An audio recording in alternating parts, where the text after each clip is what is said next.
Okay. So Stephanie DeBoer at the Media School at Indiana University researches transnational or global cinema and media studies.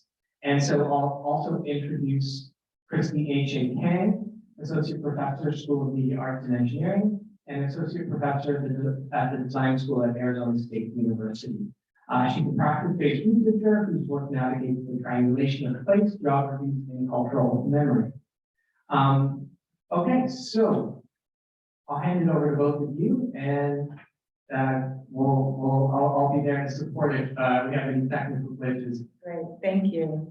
So thanks so much for, as you see, we have a hybrid session here, a range of concerns of distance, institutional concerns, and illness means that we have a beautifully hybrid session here. Two of us are in the room, but they will be able to hear your questions. You can hear them. And so, please, as you're listening to our presentations and so on, do think about questions. We do hope this can be a very interactive session. I do want to say thank you to the Media Architecture Biennale and Dave for inviting us to contribute this symposium here as well. And I'll just pass it over to my collaborator in organizing and moderating this session, and she'll begin by introducing the Emergent Visions project, and then I'll follow by framing the session that we're doing here today. Hey, thank you for joining us today from your various locations and time zones for our roundtable session, Emergent Visions, Approaches to the Diverse Situations, Spaces, and Strategies for Urban Screens. And I'd also like to extend thanks to the organizers of the Media Architecture Biennale this year for hosting our gathering today.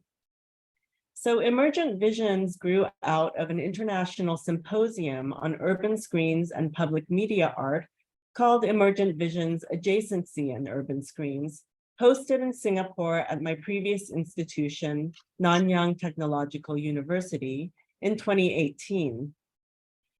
Co-organized by myself with Stephanie DeBoer at Indiana University and Ann Balsamo at University of Texas, Dallas, it gathered a group of international artists, curators, and scholars for dialogue and thoughtful critique concerning the diverse frames and practices through which we might recognize the visions, affects, and provocations in and around urban screens. Growing from the contributions and conversations that took place at the symposium, my colleague Stephanie and I are currently co-editing a special issue for the journal Cultural Studies. The special issue will present and perform an assembly of practices, artistic, scholarly, critical, and curatorial, and is constituted in two parts. The first is a series of scholarly essays in print and digital format. And the second part is an adjacent website, which will serve as platform and repository for a series of online roundtable provocations and dialogues between invited international scholars, artists, and curators. The first provocation was held in January 2023 and situated in Hong Kong with media artist Ellen Pao in conversation with M+ museum curator Silke Schmickel and media scholar Chris Berry. The second provocation was held in April and situated this time in New York's Times Square, bringing together scholar Holly Willis in conversation with media artists Nancy Baker Cahill and Jennifer West. Continuing in the series of dialogues, we're pleased to bring together for mab23 an international group of scholars and practitioners to share their work on urban screens and media art with you today. Thank you, Kristy. So today then, in this session today, we continue to be interested in addressing how urban screens and facades are distinctly situated, even as they're widely present across interconnected global to local and online to offline arenas. So some of the questions that that initiated our discussion include: how might we better account for, as well as learn from, a full range of urban screen context and circulation? Another question is what frameworks and entry points might enable us to newly address screen locations and practices as they are both comparable, but also distinct from one circumstance to another. And also, how might these insights potentially challenge our understanding to the possibilities and perils of screens in public space? So we continue to be drawn to the format and frame of the provocation, and many of us have been using this, the term and the format provocation, including our publication in this at the Biennale this and last week. But we found it also very useful, and we think of it as the sharing of situated practices in and around urban screens, as they might provoke discussion and thereby stimulate or inspire new insights, ideas, sensibilities, or practices. So the provocations that we offer today, they on the one hand can be geographically situated from urban centers in China and Hong Kong, Karachi and Singapore, Sao Paulo, Seoul, or Sydney. Yet they are also situated in their spatial strategies and in the particular publics that they each address or produce, as well as their range of relationships between the local and the global, public and private, indoor, outdoor, and the physical and sensorial. You'll also see that the frameworks and entry points for each of these provocations are not only of the screen itself, but also of the spaces and the arenas adjacent to it. And again, I feel like there's some connections to the previous session and the focus on what is not only in the screen and of the screen, but everything that surrounds it and the context. Continue that kind of conversation. Presenters are here with us virtually or in person, and they are ready to contribute to the Q&A discussion to follow. But given the vast time zone differences, some of them are in the very wee hours of the morning, we've opted to share the online provocations from folks on Zoom as pre-recorded presentations, 8 to 10 minutes each. So they're here, but their presentations are pre-recorded just to be sure that we're awake and that alertness can be saved for the Q&A session to follow. I think we've all been here, so we're working with time zones here. And then finally, to ensure full time for our presentation discussion, I won't go into the full bios of the really amazing work of each of our presenters, but you can go to the go online to the program and find out more about their work as well. So with no further ado from me, we'll begin with our first presentation, which will be from the room with Taqi Shaheen. And I will pass this over to you and we will share the presentation. Thank you, Braester.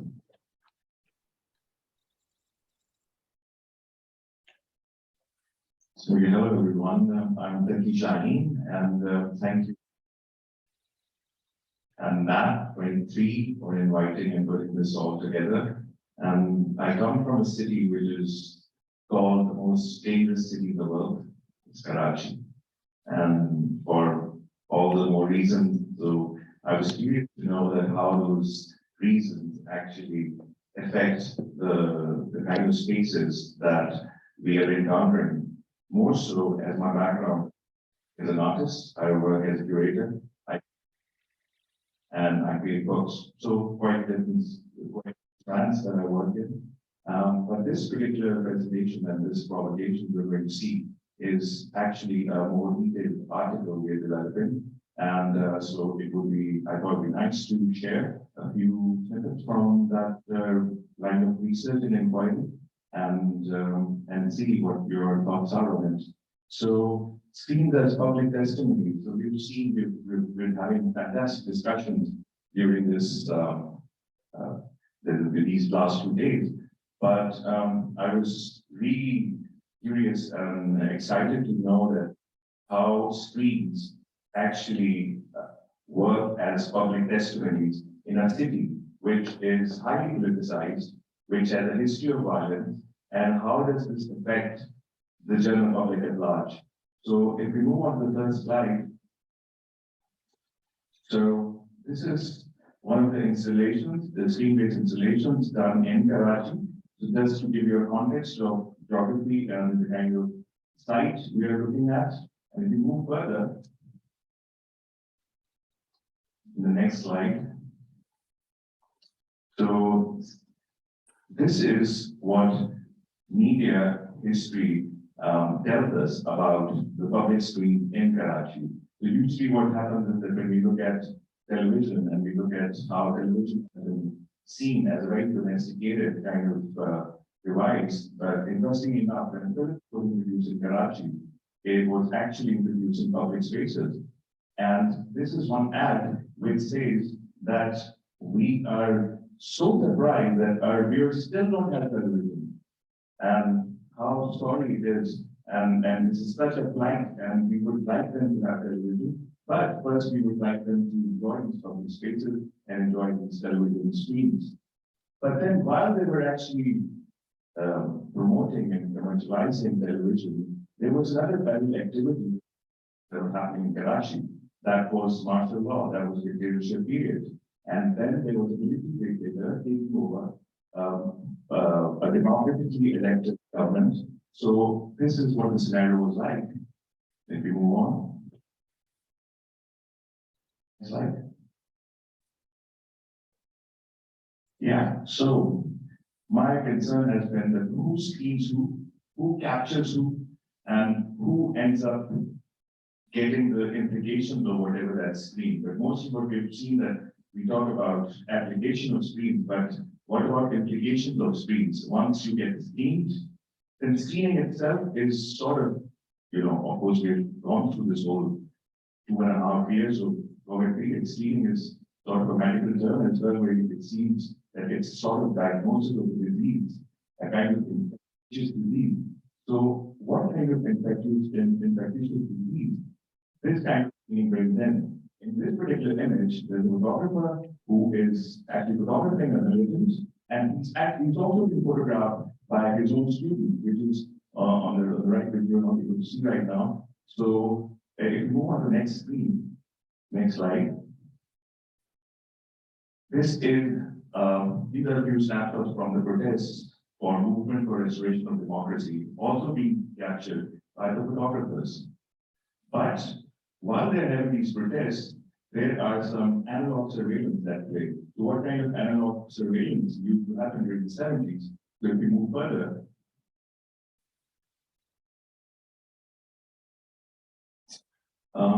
Kristy, can you move the picture of it? So you just need to see, yeah. So you can see this guy. He is screening these people. So they screen these photographs could be taken to the police, identify the men who were part of it, and later be penalized and that's what we see in the next screen. Yeah, next slide. So these are taken, caught.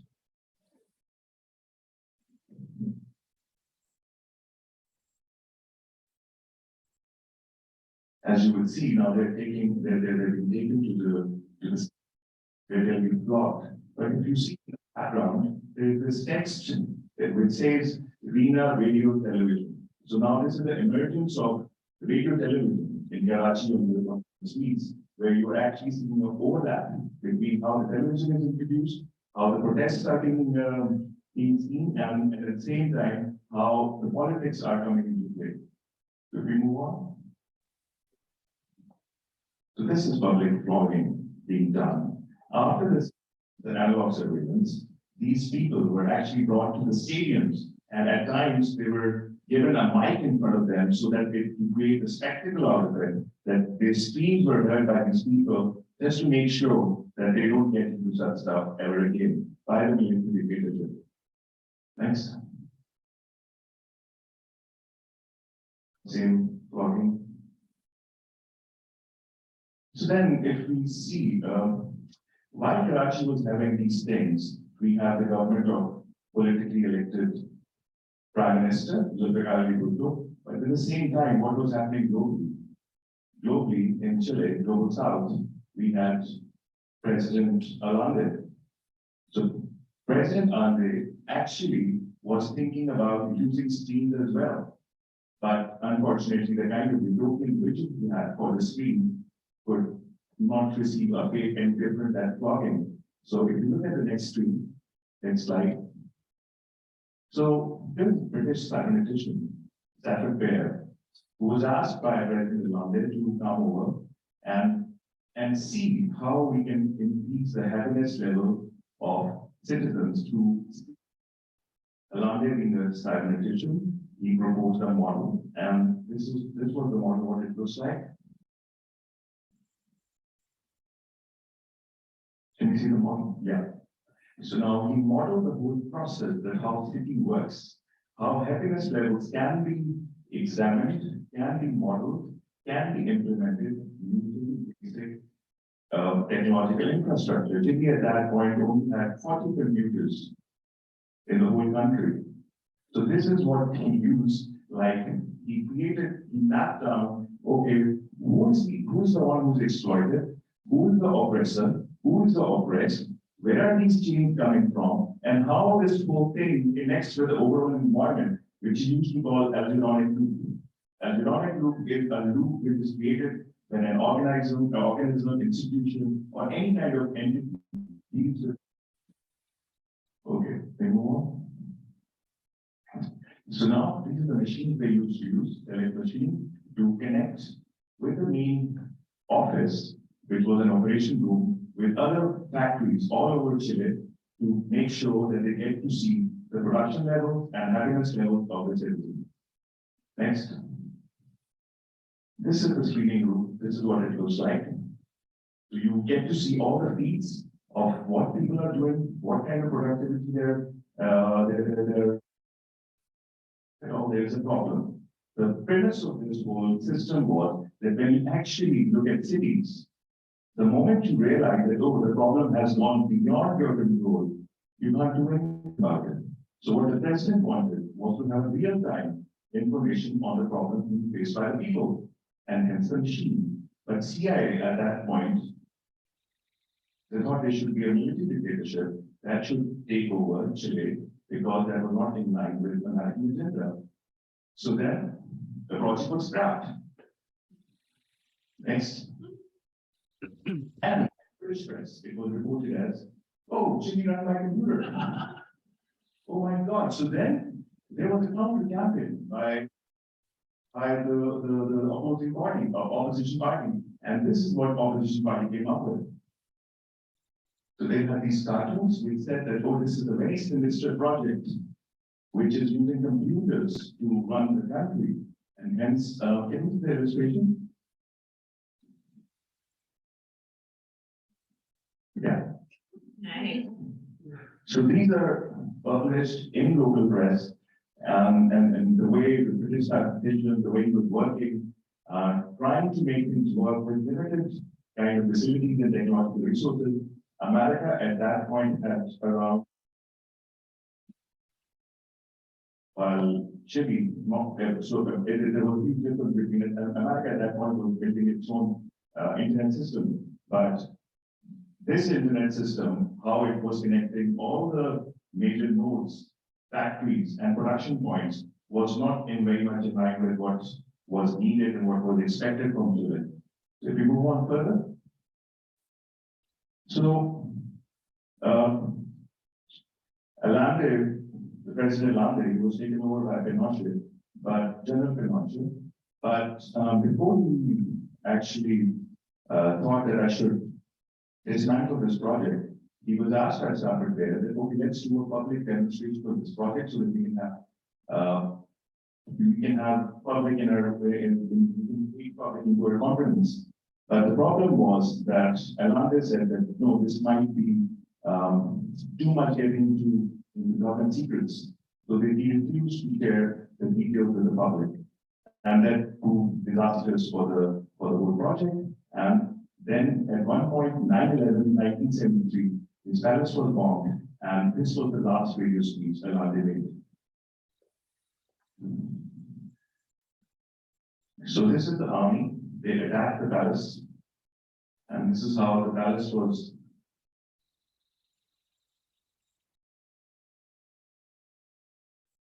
bombed. Ahora en mi patria tengo fe. Digan ustedes, sabiendo que mucho más temprano que tarde, de nuevo abrirán las grandes alamedas por donde pase el hombre libre para construir una sociedad mejor. ¡Viva Chile! ¡Viva el pueblo! iban los trabajadores. So this was quite a utopian, ambitious project, including streams, trying to make sure that something good happens to the country, but that was unsuccessful. And while coming back to Karachi, so in Chile, the dictatorship got in place, Pinochet started his rule, and then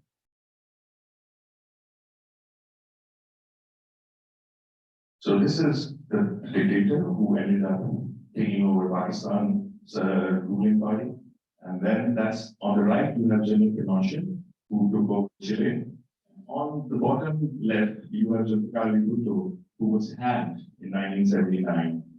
So next, and Pinochet was killed, and he actually faced the same fate as Kingsley. So from this point, where you see the police taking over this man for flogging, fast forward to 2018, we see a similar incident. A police inspector was actually involved in police killing and police murder of a young man called Muthibulam. This is a public space where this exhibition is happening. This was Karachi Biennial 2019, and there was this public installation that shared the story of this man who was killed by the police. Can we have next slide? So this is the inspector, and on the right you see Muthibulam. And if you move further, the artist Adila Sulman made a public installation based on this story, that how this particular young man was killed by the police staff. If we move forward, these are just a small excerpt from the installation. So this is Mujib's father, who is waiting for justice, and this was publicly exhibited at Prayer Hall, which is one of the exhibition venues for Karachi Biennial.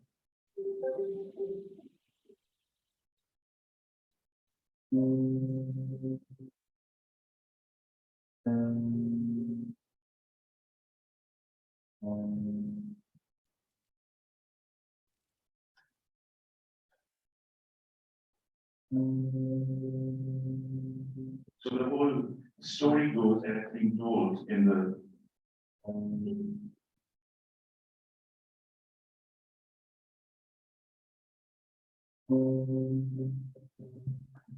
so the story was publicly shared, but as fate would have it, the exhibition was ransacked, attacked 3 times, and this public installation was taken down. As a result of this, the story actually got around, and it became the biggest story to the public stream in Pakistan, amongst Anwar and whatever atrocities he's been making. And he killed around 400 people in his, which were actually unreported crimes during his role as a police officer.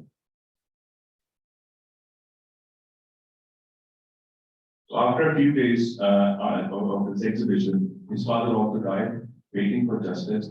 But even though the justice was not served, but it was publicly shared, publicly condemned, and that was the testimony. That was the power of screen that generated enough buzz to make sure that he gets to be in the limelight, which he was not previously there. So with this public stream, then in terms of media history, in terms of media archives, my concern would be, and my line of inquiry is that how is it that these public streams and also, besides being public spectacles, can also talk about human condition and how they can be made as public testimonies for others to come and see, rather than being a very passive projections. How can they be active players in our own, talking about our own perverse and our own human condition that we're facing? Because so far we see a lot of potential in these public streams, but somehow it has not been manifested. enough. So that's what we've been researching on, and I thought I'd share it with you. Thank you.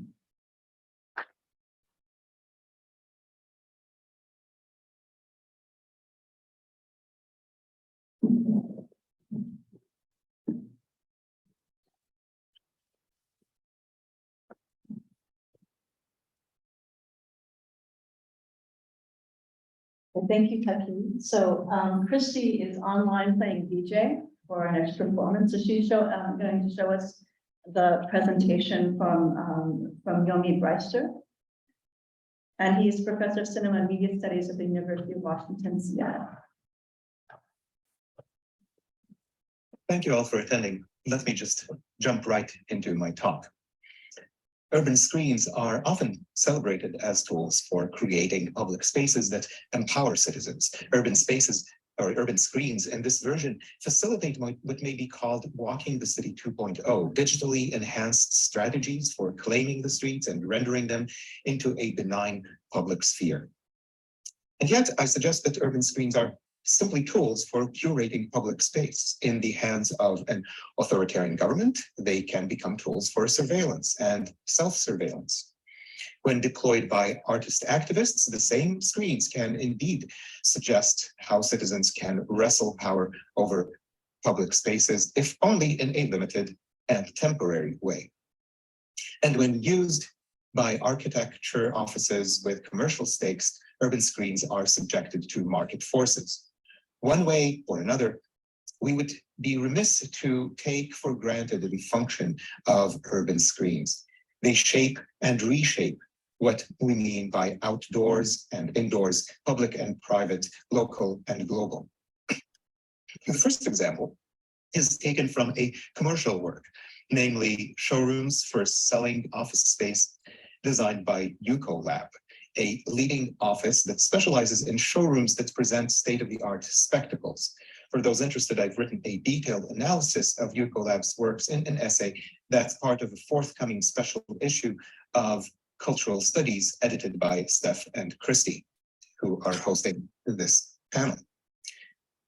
Yuko-Lab's visual vocabulary includes immersive environments achieved through tailor-made spaces that contain screens of non-standard sizes, moving walls that double as screens, and maquettes that burst out of ceilings and floors.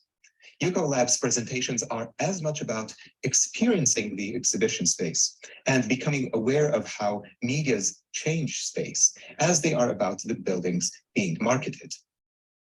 The showrooms present multiple views of the city, mimic the urban environment, and open onto outdoor vistas.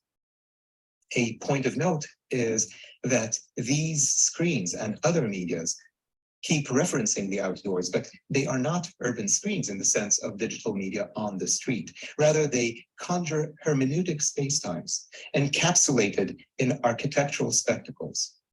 Second, the target audience is not only potential buyers.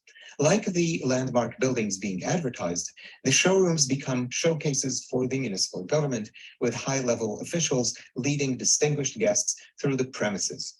Being associated with cutting-edge showroom media contributes to the standing of high-level PRC politicians who wish to present a forward-looking vision. In fact, the International Finance Center showroom, that we see here, was kept open long after the building's completion because it served also these political purposes. In some, these showrooms suggest that experiencing urban spaces can be visually constrained, temporarily regimented, and socially exclusive. Not an augmented, superimposed version of the city, but an alternative media environment that tames and contains urban space. The second example I bring before you deals with the question of outdoors, indoors, public, private, in what may be considered a mirror image of the Yuko-Lab showrooms. Instead of creating a realm of fantasy that replaces open and public spaces, the enclosed and private space challenges the public sphere and demonstrates its inadequacy. The case in point is Weiwei Cam by Ai Weiwei, a rather famous Chinese artist and vocal critic of the Chinese government. Ai's movements were regularly monitored In 2011, after being detained for 81 days, surveillance cameras were set all around his residence. In response, I created his counter images to the videos feeding into the Public Security Bureau. On April 3rd, 2012, I set up 4 cameras inside his house, including one directly over his bed. The Weiwei Cam images were streamed live on the internet around the clock until 46 hours later, the authorities ordered Weiwei Cam to be shut down. Weiwei Cam established an uncomfortable symmetry between the use of cameras and screens in public and private spaces.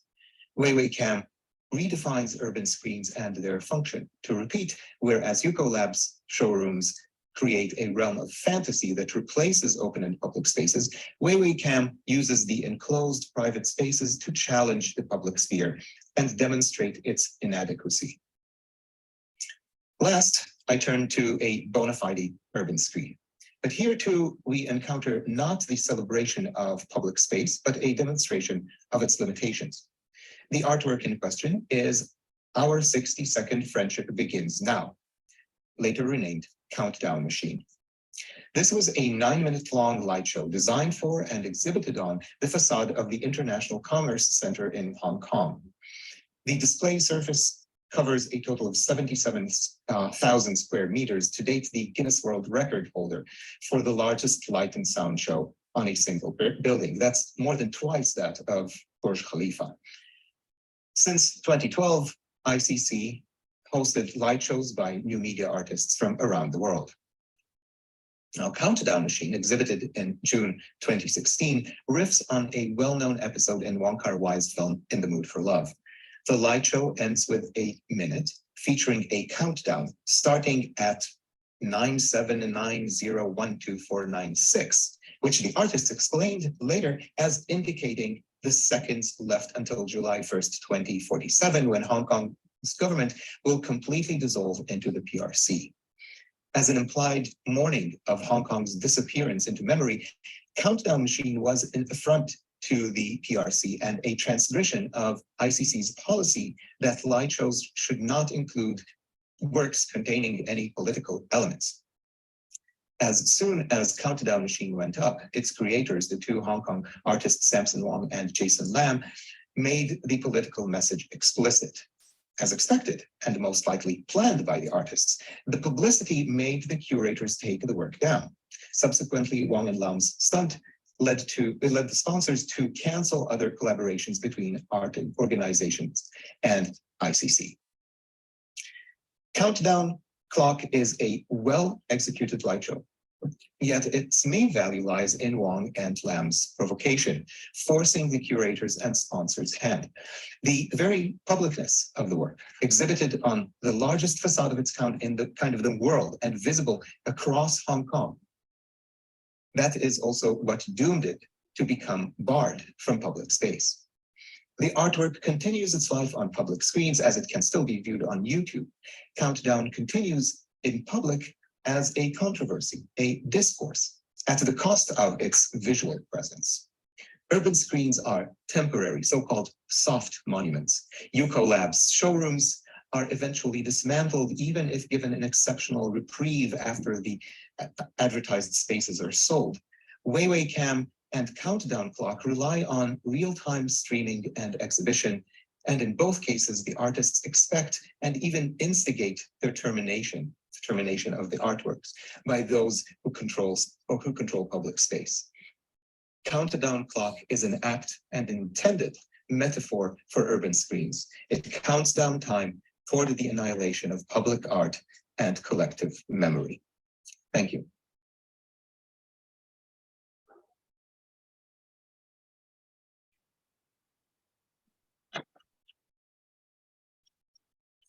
All right, thank you, Yomi, for the pre-recorded conversation, but Yomi is also with us. So next we have the presentation from Shujiao Shujiao on urban media art in mainland China. She's a Ph.D. candidate at Nanyang Technological University School of Art Design and Media.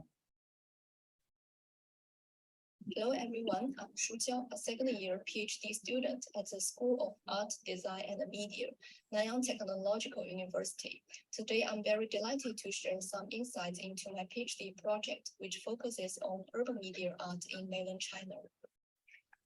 To provide a comprehensive understanding, let me begin with a brief historical context.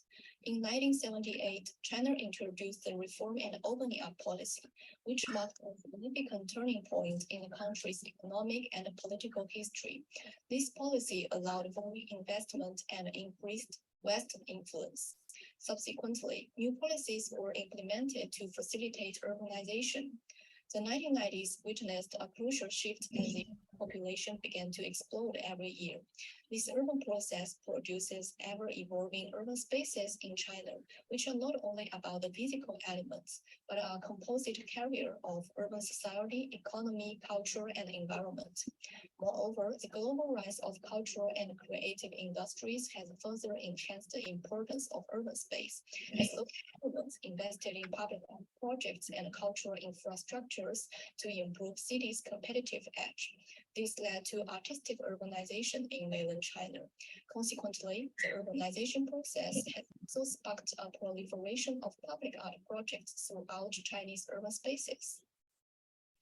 On the other hand, the new media revolution also started around the 1990s in China, and it was adopted to cope with problems brought by rapid urbanization. There have emerged lots of slogans such as smart cities, digital cities, and hybrid cities. Also, the Chinese government invested a lot in promoting smart city projects, and thus it leads to the widespread new media technologies in Chinese urban spaces. In these two processes, multi-dimensional urban space and multiple forms of new media intersect each other. They reshape the urban landscape, making it an ideal experimental site for the integration of new media into public art and architecture in China. There have emerged plenty of unique urban media art projects. However, contrary to their amazing growth, unique features, and influence in creating new genres and transforming urban spaces, the implications of these projects in mainland China are rarely discussed. Researchers have yet to fully reflect on their implications on urban society and culture, where new media technologies continue to be introduced at an ever-accelerating pace. Therefore, my research question is, how has urban media art transformed the urban space in mainland China, especially in terms of its cultural and social implications? It consists of some sub-questions. How has it influenced and changed the way people perceive and use urban spaces in mainland China, departing from previous art forms? In what ways does urban media art shape new forms of social interaction in urban spaces? What do these projects mean to various groups and communities? How do urban media art projects contribute to the formation of new urban cultures and identities in Chinese cities? The first selected case for my research is the Metro City Screen in Shanghai. Located in the Shujiao area, this screen serves as a prominent feature of the Metro City shopping mall. It was originally constructed in 1998, but recently underwent a technological upgrade and was officially illuminated on February 22nd, 2022. There have been controversies within the field of urban media art in mainland China. Scholars argue that current practices in mainland regions are limited to basic light and shadow effects applied to architectural components and urban decorations, and do not qualify as true art projects. The emergence of urban platforms that showcase independent artworks from digital artists, such as the spherical screen at Metro City that displays the works of Li Muzi, demonstrates that the field has evolved beyond the simple light and shadow effects. One primary reason for selecting this case is its landmark status. Situated in the Shujiao CBD, which is renowned for its concentration of upscale shopping centers and department stores, the Metro City holds a prominent position. Built in 1989, it stands out as a notable landmark in the area, largely owing to its distinctive spherical structure that emits a captivating glow in the evenings. It is known for being the main electronics market in Shanghai, and it is also home to many restaurants and cafes, where there is a cinema on the top floor. The second reason is its screen position, which offers excellent visibility and accessibility to the public. The screen is located at the intersection of Hongqiao Road, Huashan Road, and Zhangjiabang Road, serving as a vital transportation hub with a significant daily influx of traffic. The intersection features 4 wide pedestrian crossings, providing a large audience with a clear view of the screens. The final reason is its artistic excellence. At the sole screen in China with a spectacular shape, the Metro City screen has showcased a multitude of creative campaigns with good artistic quality and aesthetic appeal. Another example is the Chengdu Taqi urban screen. Scholars argue that Chinese urban spaces primarily consist of commercialized projects rather than artistic ones. However, in the realm of new media, the line between art and design is often blurred. On one hand, many artists stay themselves through commercial design work, while on the other hand, professional designers often drive the evolution of new media through systematic experimentation and the establishment of new standards and conventions. For example, the commercial animation company Flintwork has also created numerous public artworks displayed on this screen in Chengdu. The first reason for selecting it is its innovation and creativity. A notable example of this is the recent public art piece titled Panda's Greeting, showcased during 2021's National Day celebration. This project was a collaborative effort between Flintwork, a leading creative agency, and the China Conservation and Research Center for the Giant Panda. It involved a 4-day on-site film expedition, resulting in the world's first monumental naked eye 3D footage of pandas. This artwork showcases the pioneering use of technology, the incorporation of unconventional artistic concepts, and a willingness to push the boundaries of urban media art. By examining this case study, we can understand how innovative and creative approaches can transform public spaces, captivate audiences, and redefine the possibilities of artistic expression in urban environments. Another reason is its popularity. The Chengdu Taqi urban screen has gained significant popularity, not only for its physical presence, but also through extensive coverage in news reports and widespread attention on various social media platforms. It has evolved into a prominent landmark in Chengdu, disseminating art and conceptual ideas.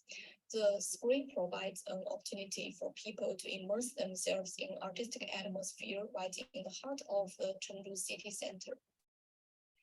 So for my future research, it will analyze the social and cultural consequences underlying the presence of these urban media art projects, providing a multifaceted perspective on its socio-cultural significance rather than sheer novelty. It will also reflect on whether urban media art projects ultimately improve human conditions. Thus, it contributes to a more rounded understanding of urban media art, both as an art form and a cultural phenomenon in mainland China. That's all for my presentation. Thank you for your listening. Right. Thank you, Shujiao. I'm talking to, yes. I feel like I'm talking to a person with, yeah.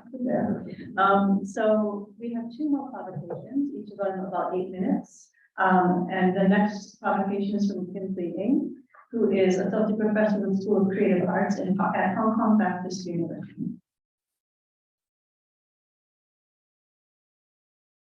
Media architecture has long been associated with urban screens, interactive media facades, and large-scale public projections. In this brief presentation, we aim to dive into the realm of media architecture beyond the confines of the fixed screen and embrace a more site-specific, cross-disciplinary, and experiential approach. Our first project is called 25 Minutes Older. It introduces a live cinematic experience on a moving tram. With the principle of camera obscura, it weaves together literature, music, and live projection of the cityscape to create an immersive journey. As passengers travel through the city, they witness their surroundings transformed into moving tablets, blurring the lines between reality and fiction.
The second project, After the Deluge, is a prominent art experience that takes us along Old Yunnan, Long Tunnel, and Stormwater Tank.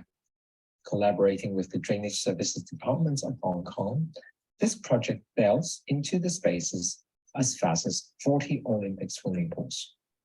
Through art installations, soundscapes, and poetic writings, visitors are invited to explore these hidden realms, forging unique connections with the subterranean environment and the people working behind the scene to keep our city functioning.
Last project is titled Hanoi Taqi, in collaboration with Stephanie Zhang. It is a participatory workshop with children under the stars in a town boasting the oldest surviving astronomical observatory in Asia. It engages families to take part in an imaginative journey. A shooting star has descended to Earth and spent a day in Kunshu. When it wants to return home, it needs magic power and a star map for traveling across the light years. The participating families give a hand by creating a work of public arts together.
In conclusion, these projects exemplify the exploration of media architecture's potential to provide intimate moments between individuals, the built environment, and the spirit of the place. By extending beyond the traditional screen-based paradigm, they offer unique opportunities for engagement, connections, and artistic expression. Thank you very much.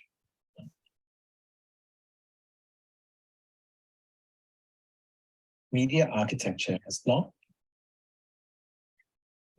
All right, thank you, Kingsley. And our final provocation is from Luke Hespanhol, the senior lecturer at Design Lab, School of Architecture, Design and Planning at the University of Sydney. Hello, everyone. My name is Luke Hespanhol, senior lecturer in design at the University of Sydney, Australia. In this provocation talk for the Emergent Visions Symposium, I'll be discussing the new landscape for media architecture and urban media prompted by the COVID-19. A few months ago, I published an article, which you can access via this QR code now on the screen. And in this article, I discussed what I perceive to be an emerging model for the creation of shared identities around urban locations, which I called augmented placemaking. It reflected on the increasing hybridity we got used to find anywhere since the COVID-19 pandemic lockdowns, and the consequent fragmentation of experiences in what was previously experienced as shared public spaces. A symptom of this pervasive coexistence of physical and digital layers of experience associated to a place is precisely the proliferation of QR codes everywhere, which became a kind of urban hyperlink, enabling access to otherwise hidden virtual dimensions of a place.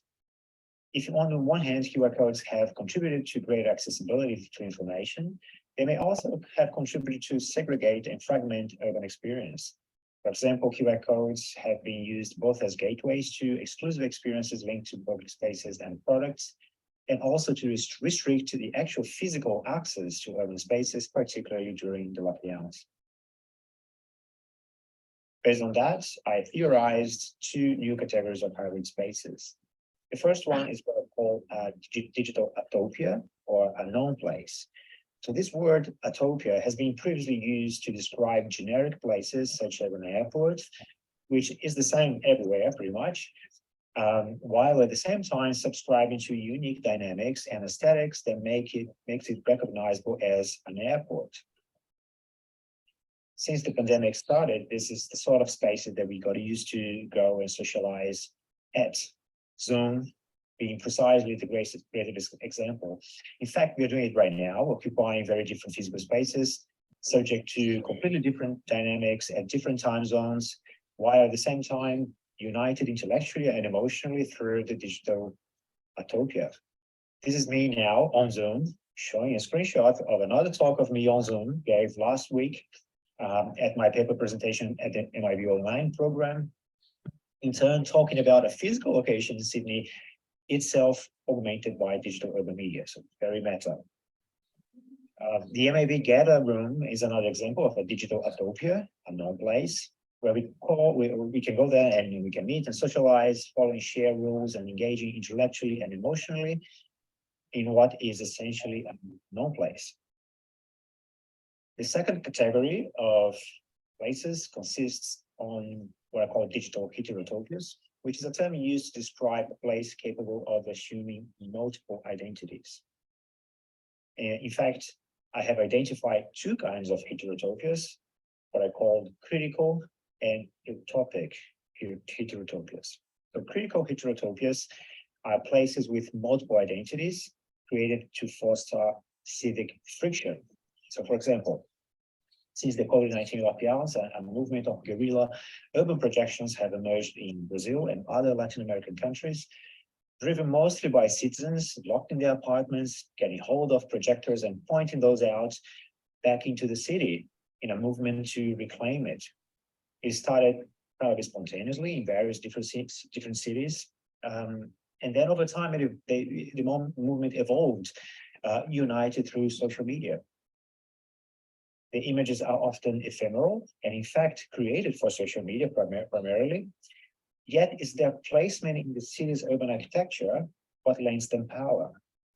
It's movement of reclaiming the city through digital media, even though it may be locked down.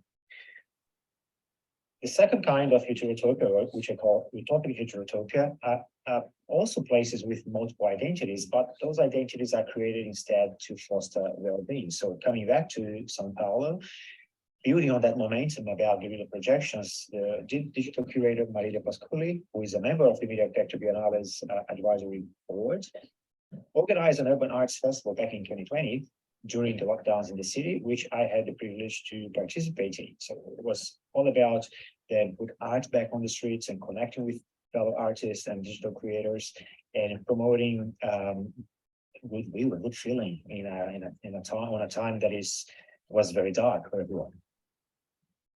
This is another example. It's called Wave. Is placed in Seoul in South Korea. It's a work by a local studio called District.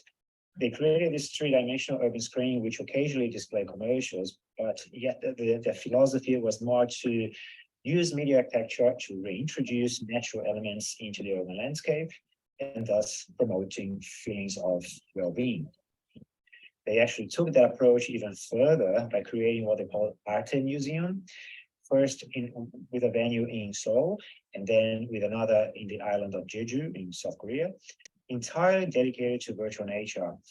According to the CEO, Sean, who I had the privilege to interview, the idea came from observing the need people had during the pandemic, but also before the pandemic, to escape into nature, even when in the middle of the city. The argument was that the place not only offers a physical expression of the so-called metaverse, I assume different identities over time, but also enables accessibility to beautiful landscapes that could be far away for people who otherwise might not have the means or the opportunities to travel. This new category of public spaces, prompted by COVID-19, exacerbated social dynamics already previously observed with social media, smart cities, and other forms of ubiquitous computing. To quote Jonathan Crary in his excellent book, 24/7, experience now consists of sudden and frequent shifts from absorption in a cocoon of control and personalization into the contingency of a shared world intrinsically resistant to control. The experience of these shifts inevitably enhances one's attraction to the former and magnifies the mirage of one's own privileged exemption from the apparent shortness and insufficiency of a world in common. Within 24/7 capitalism, a sociality outside of individual self-interest becomes inexorably depleted, and the interhuman basis of public space is made irrelevant to one's phantasmatic digital singularity. So based on that, my question to the panel is that, what are the implications for media architecture and cities of this dissonant hybridity, which is what I call this breakdown between the physical sensorial on one side and the emotional intellectual on the other side, those two narratives of a place. So what are the implications for media architecture and cities of this dissonant hybridity and the breakdown between the physical sensorial and emotional intellectual narratives of a place? Look forward to the discussion, and thank you.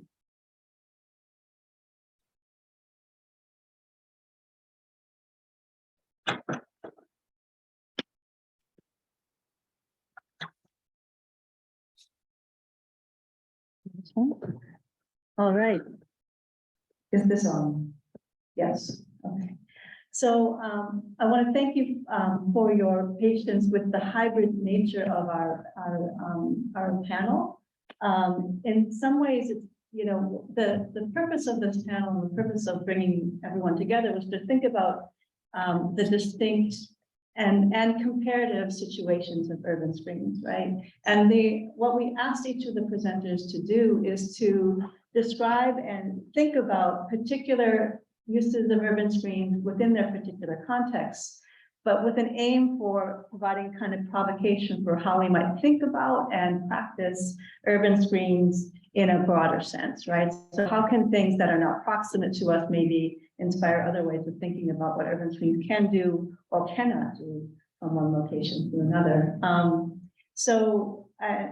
So what I will do is, and I think in some ways they share the sort of, they're very distinct in their locations, but they share that same kind of notion of provoking what is possible, but also what is not possible with it for these kinds of facades and screens within different locations, right?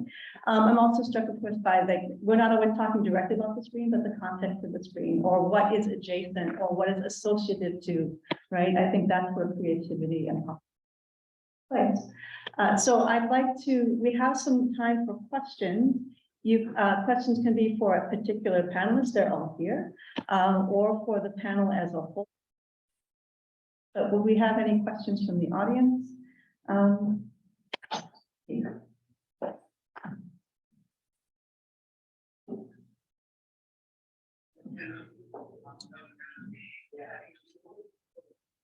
Or shall I'll begin with the question, and then you all can sort of think about this.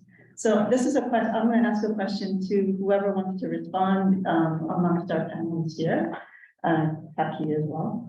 And so what each of you, in our discussion before, when that led to this public, this presentation, one thing we really noticed was the ways in which public and publicness sort of run across your various presentations, the difference in which each of your examples addresses publics or dissuades a certain notion of publicness as well.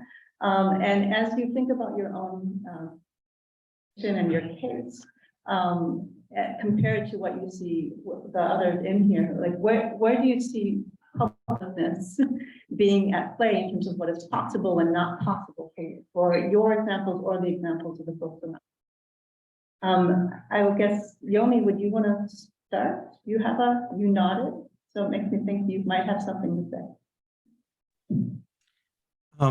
I'll say very briefly that actually not responding directly to any of the presentations, I really have to say something about the a keynote speech by Sherry Dobbins, part of the virtual part of mab23.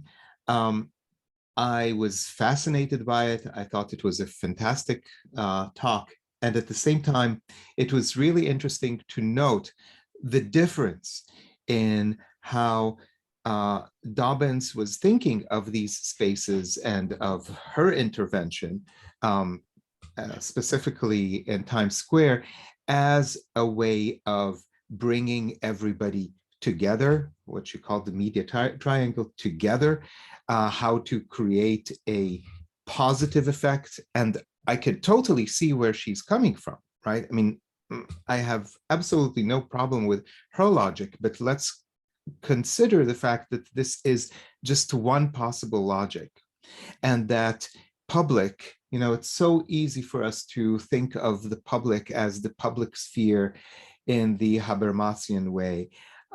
And that's my pet peeve all over the place. And it was really interesting to see how Luke's presentation kind of, for me, brought the panel together at the very end in that question of what is utopia, utopia, utopia, utopia, right? And what he did not mention, but always lurks in the background, is also dystopia.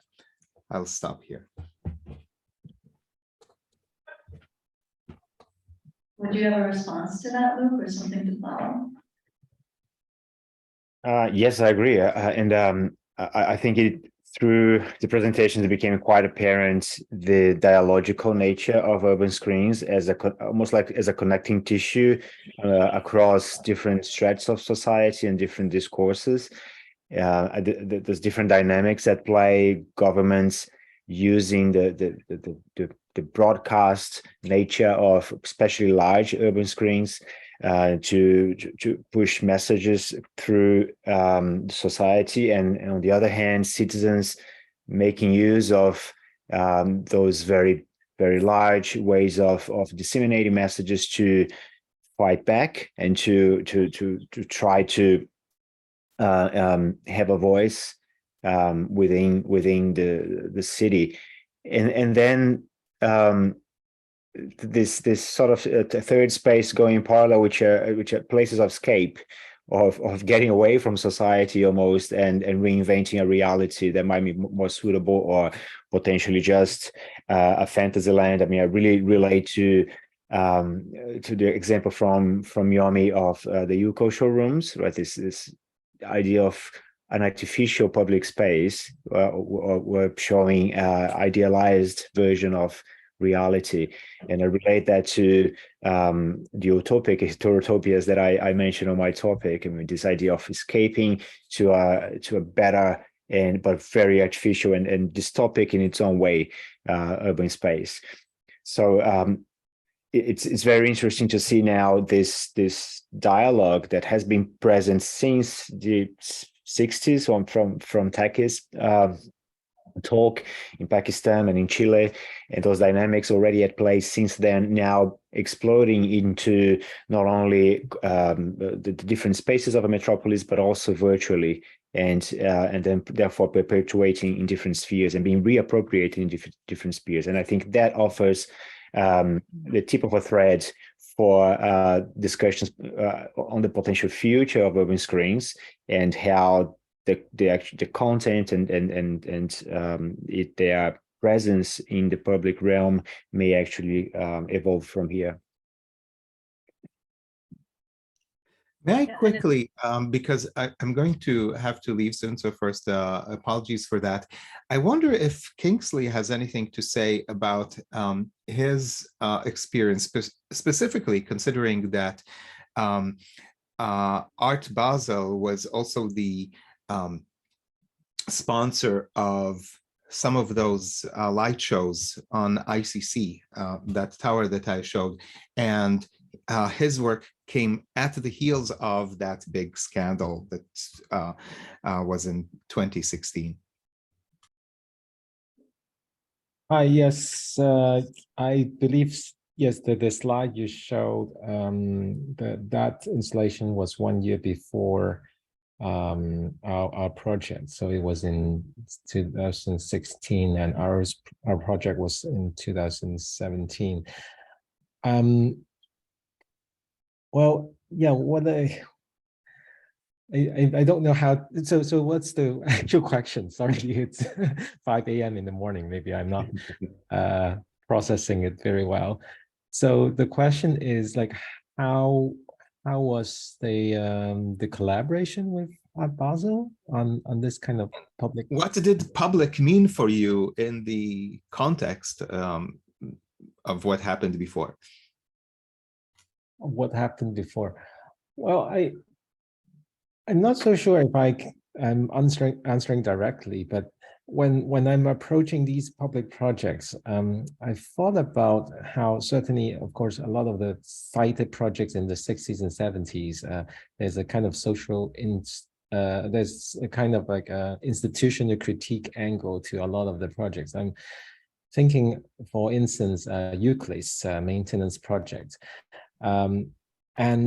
But then we can also see artists like Euclid in the last few decades also working very closely with government officials in building parks and working on more collaborative efforts in making something happen.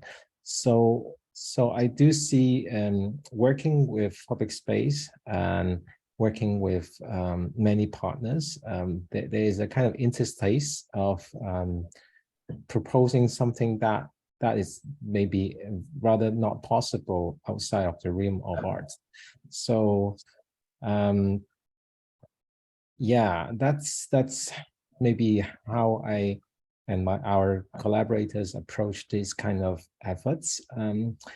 It is, yeah, I can certainly relate to the case that you have cited. Of course, it's a very important and controversial work that also brought a lot of discussions in the arts community in Hong Kong. Of course, on one hand, it is legitimate to say, well, we should have space for voices and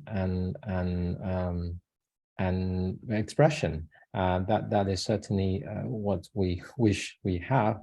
But at the same time, of course, since the incidence of that project, that is very difficult. It would be very difficult for art practitioners to collaborate with, say, the developers, and of course that screen is.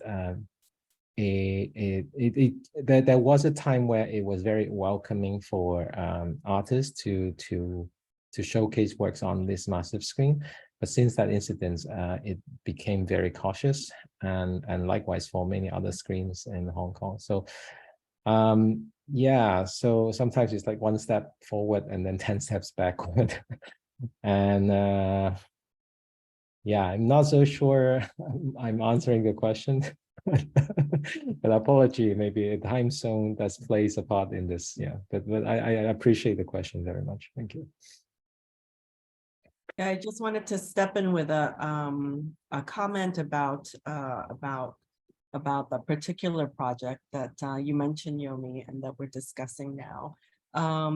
One of the things that came up when during the symposium in 2018, which of course you were there and attending, when Maurice Benayoun gave a presentation about the project. And one of the questions I thought that came up was really, what was the responsibility of the artists themselves to the artistic community at large, right, in deliberately creating a project that they essentially knew that was going to be taken down, right, and create great controversy. As you said, Yomi, that was the point of the project itself, right, that it created international controversy, and the immediate effect, you know, couldn't have been surprising to the artists, was that it was taken down and no more, that ICC building could no longer be used as a venue for artworks, right? So you might ask yourself, you know, what is the ethical responsibility then of the artists for the artistic community at large in that instance, knowing that this action would have caused this, right? So I think there's a lot of very complex issues at stake when we discuss publicness, the responsibility of the artist's vision, the audience reception, as well as the stakeholders that we have, you know, in question, which also came up, I thought, very interestingly in Sherry Dobbins' talk last week, where she was asking, you know, where she was, you know, suggesting that that the kinds of images that you place, you know, on these large screens have an impact. And so the example that she gave was, you know, asking artists to consider, you know, would nudity be acceptable, or, you know, in a space such as that? And what is the point of doing that in such a public space such as Times Square, right? So a lot of these types of discussions, these back and forth considerations across audience, stakeholders, and creatives, I think isn't really discussed or shown, you know, when you see the final projects themselves. And so I thought that's, you know, these are again the adjacent types of activities that happen behind the scenes, right? Yeah, maybe I just want to supplement. Thank you so much.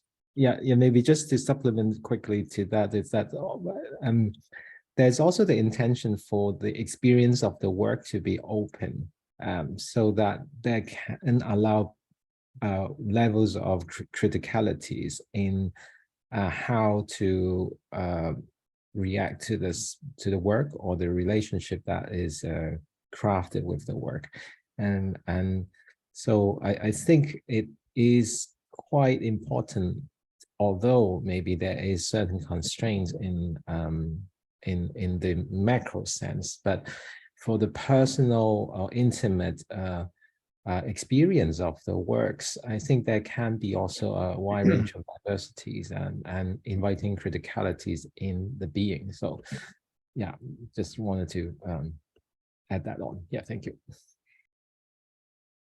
Thank you. I think, Yomi, you have to leave, but thank you so much. I'm going to give another opportunity from to the room. If there are any questions or comments to any particular presentation or to us as well. Yes, how shall we do? Or you have the mic.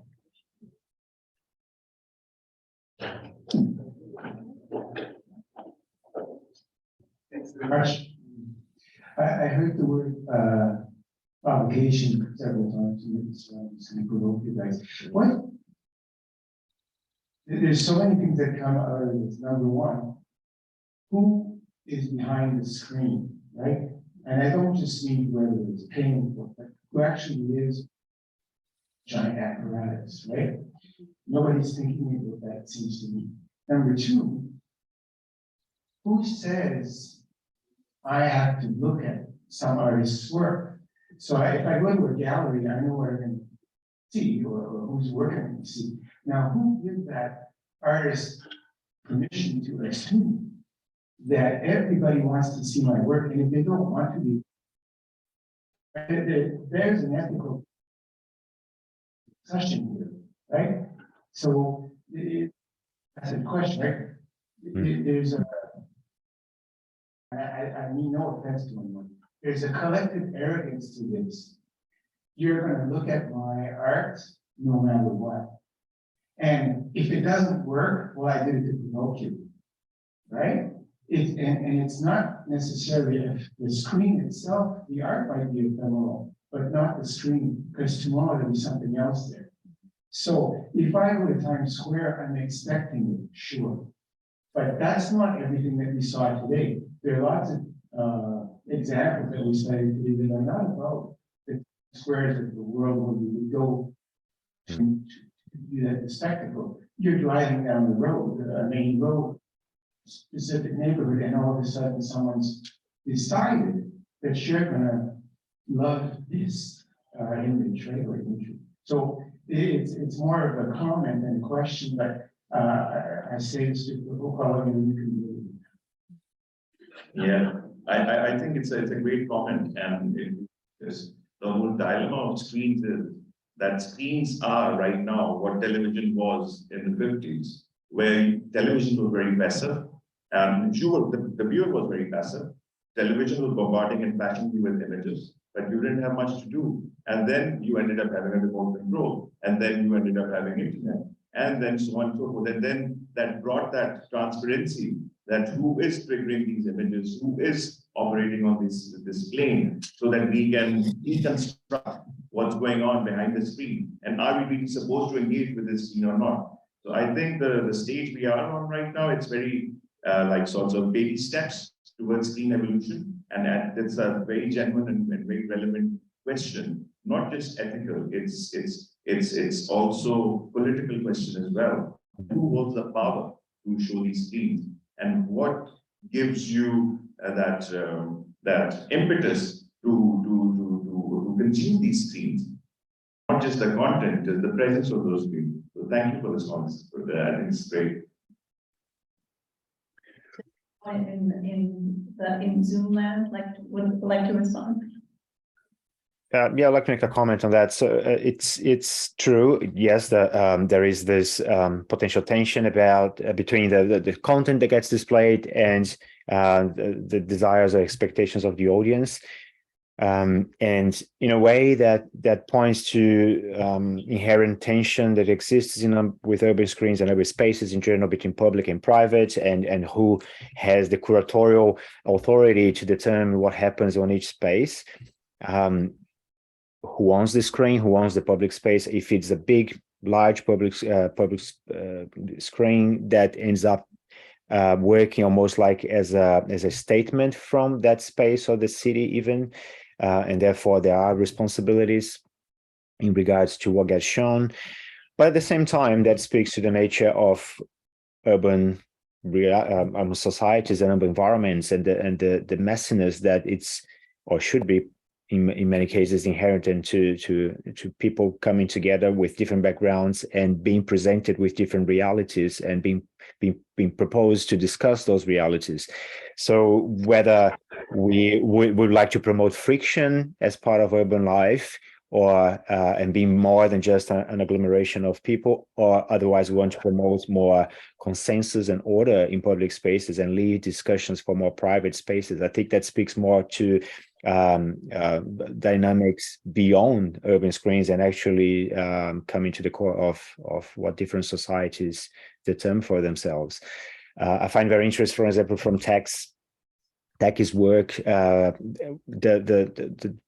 very first slide of people watching news together in public spaces. So the public screens bringing people together in public spaces to debate or to be exposed to news. Of course, depends on how the news are presented. In a way, and fast forward to today, and we have the majority of news being delivered by social media. So we take the shared experience of being exposed to news and which might prompt discussion about it, and you take it to private lands, everybody consuming the news by themselves and reacting within their own bubbles of discussion. And in that sense, promoting friction through urban content, urban media and public screens, even if you're not prepared to encounter those contents, that becomes a civic function of urban media as well, right? So to explicitly prompt discussion by presenting conflicting ideas that might resonate with some people and be completely foreign to others. I wonder, following that, Kingsley, your address of intimacy, I think might speak to this question as well. Is there a way in which your practice might also be have something to say to this question about creating intimate public? Yeah, well, I really appreciate the comments and questions from the audience. And in terms of our approach, I think that is something that we do consider. For instance, well, you can choose to board that tram or board another tram if you don't want that work. Or in many cases, we do sort of break it down into different levels of engagement. So you can choose to be fully engaged with the artistic process, or it's something quite passive. So yeah, that kind of levels of intimacy, I do hope that is a kind of choice. Obviously, it's a very different kind of model if we are just doing a project on a large screen and it is always there. But yes, that is often a very, very delicate question and something that we do think about. Also, besides screen, another aspect is sound. Sound is also something that you cannot just close your eyes and shy away from it. And it can also be very intrusive when having sound in a public space.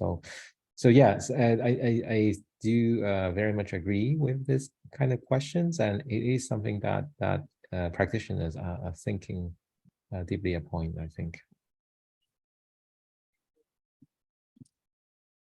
Just for a final comment, I really liked the expression used by Yomi of relating public screens to soft monuments.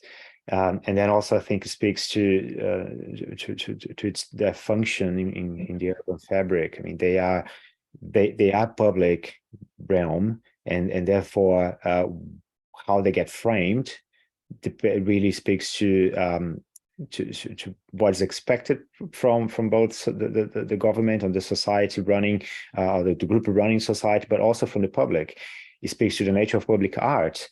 What kind of public art do we like to have in the cities? Is to embellish the cities, to create pleasant spaces, or to create places, points of friction for discussion. And again, that goes beyond urban screen, but urban screens do have that nature of that they can change. They can flip from side to side depending on the content that gets displayed, or more so than the architectural nature of the screen. I mean, what the content really drives the discourse here, and that's a very peculiar and interesting aspect of urban screens, and it keeps evolving with each different society.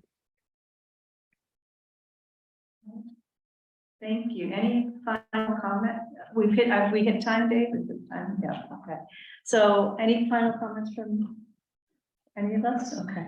Well, thank you so much. I want to say thank you to our panelists, some of them who are very late or joining us here. Taqi as well, actually dealing with jet lag. And again, thank you all for your attention, participation, and we welcome any further comments from you all as well. So thank you very much. Thank you everyone. Thanks, Steph, and thanks, Kristy, and my fellow panelists. Really privileged to be here. Yeah, likewise. It's a great pleasure. Thank you very much. Thanks, Steph, and thanks, Kristy. Bye, everyone online.